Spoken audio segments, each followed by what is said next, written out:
पैदल पे शिकस्तों के बाद दौरे न्यूजीलैंड के लिए पाकिस्तानी क्रिकेट टीम का ऐलान कुछ देर बाद होगा। टीम में बड़ी तब्दीलियों का इम्कान है।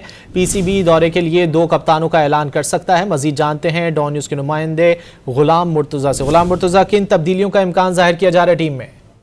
जी, दौरा न्यूजीलैंड के लिए कौमी क्रिकेट टीम में तब्दीलियों का इम्कान जाहिर किया जा रहा है और सराय का ये दावा है कि सलमान अली आगा T20 की कप्तानी के लिए मजबूत उम्मीदवार है, जबकि मोहम्मद रिजवान वनडे फॉर्मेट के कप्तान बरकरार रहेंगे। दौरा न्यूजीलैंड में डोमेस्टिक परफॉर्मर्स को भी मौका दिया जाएगा। सीनियर क्रिकेटर शहनशाह अफरीदी, बाबर आजम, नसीम शाह को एक फॉर्मेट से ड्रॉप किए जाने का इम्कान जाहिर किया जा रहा है। सिलेक्शन कमेटी सीनियर खिलाड़ियों को दौरा न्यूजीलैंड में सिर्फ एक फॉर्मेट तक महदूद रखना चाहती है।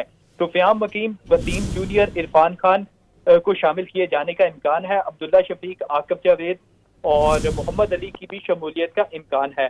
खुर्शीद शाह और फहीम अशरफ को भी स्क्वाड में बरकरार रखा जाएगा, जबकि मोहम्मद हारिस, जानदाद खान, उमैर बिन यूसुफ का भी नाम जेर गौर है। इंजरी का शिकार ताइम अयूब और फखर जमान का स्क्वाड में शमूलियत फिटनेस से मशरूत है। दोनों क्रिकेटर्स का फिलवक्त रिहैब चल रहा है, जिसकी वजह से उन्हें फिटनेस से मशरूत किया गया है। वक्त की कमी के बायस मुस्तकिल हेड कोच की तैनाती मुमकिन नहीं हो सकेगी और आकिब जावेद ही दौरा न्यूजीलैंड में कौमी क्रिकेट टीम के अबूरी कोच बरकरार रहेंगे। और पाकिस्तान क्रिकेट बोर्ड की जानिब से ये बताया जा रहा है कि 2:15 बजे आज पाकिस्तान क्रिकेट टीम का बाकायदा तौर पर ऐलान किया जाएगा।